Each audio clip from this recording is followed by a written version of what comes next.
my favorite things about swimming is just throughout the day after I've swam in the morning especially, I just feel like my head's clear and I can focus better, and it's just a physical outlet for me that's really been helpful, especially in school, I've noticed.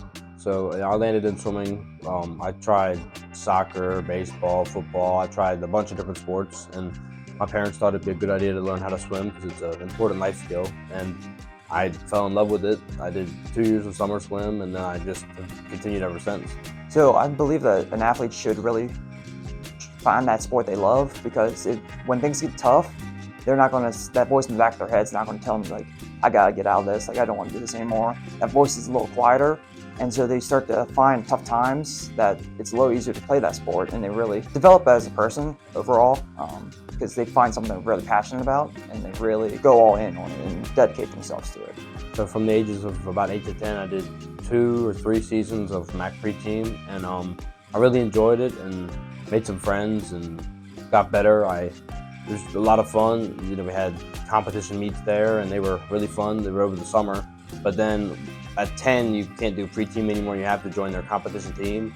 And I tried out, and I just wasn't good enough to make their cuts, and it's just kind of how the story ended up going. So, well, it definitely was a little heart-wrenching. It was just kind of felt inadequate, and I just wasn't good enough to continue swimming. But my parents could encourage me to continue in the sport because I loved it, and they told me, not to give up on something you love. Defeats and hard times, they're going to happen. So persevering through tough times is how we really try to get athletes to understand. Most of us have been athletes, and most of us have been through that time. So we want to be here for each other and have an open communication through tough times. And we keep athletes motivated by sharing with us.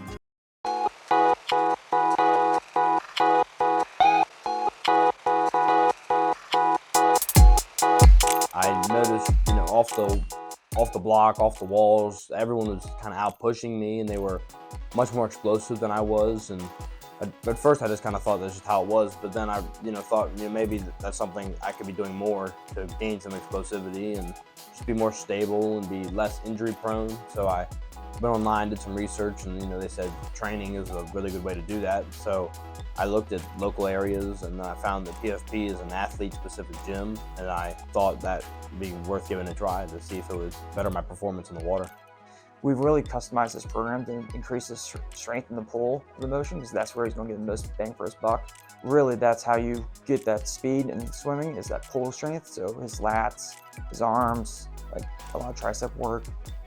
We've really developed that, and the legs are along the process of keeping that midline. He's doing pull-ups, he's increased his pull-ups, his pulling strength, and his pushing strength, all that kind of stuff to develop his pull in the swimming.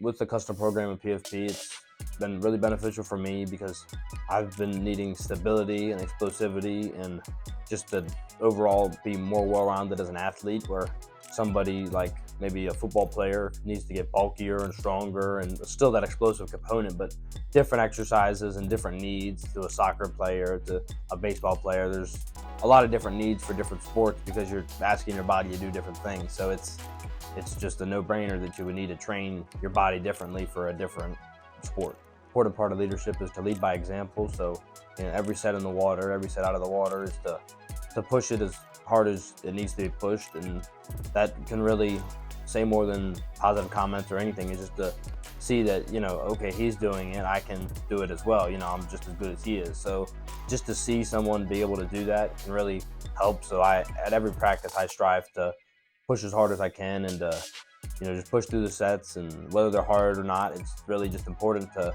keep your head down because everybody's watching, and you need to be aware of that. Learning from mistakes so that others don't make mistakes. And that's really what we try to teach the athletes and pass on to others and apply to their team, is we've learned through things in life, and that we want to pass that on to you so you're a little bit smarter and don't make the same mistakes we did.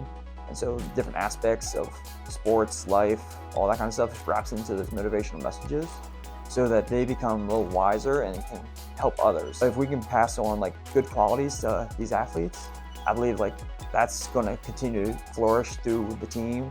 And Andrew's a perfect example of it. He understands what we're trying to get, the message we're trying to get across, and he applies that to athletes.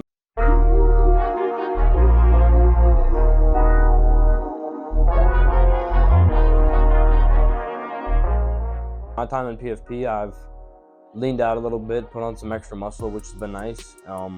My power is through the roof. My explosivity is just great. And at this point in the season right now, I'm seeing time drops where I've never seen before. Typically, time drops don't happen until later in the season for swimmers, but right now I'm seeing very large time drops, and it's really rewarding to see that. All the hard work I've been putting into PFP and all the expertise the coaches and the corrections and stuff is really translating well into the water, and all the drops I've been getting.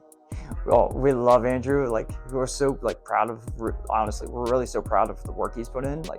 Andrew's always asking questions and understands why he's doing it, and so that way, he does the exercises with purpose, and that's the tremendous quality you have in an athlete. Is they understand and they want to do it. Those two combinations is a dangerous combination, and that's why he's really smashed PRs. And he'll go through the exercise with great purpose, and we'll tell him to go up. He'll be like, okay, because he's just smashing all the exercises we throw at him because he understands why he's doing them. If for some reason you don't make a team or anything, and you still love that sport, there's no reason to give up on your dreams of being in that sport. You do what you need to do to make that team, or find a different team, or find some way to achieve that goal. Because if you love something, you should fight for it. I mean, it's what you need to do.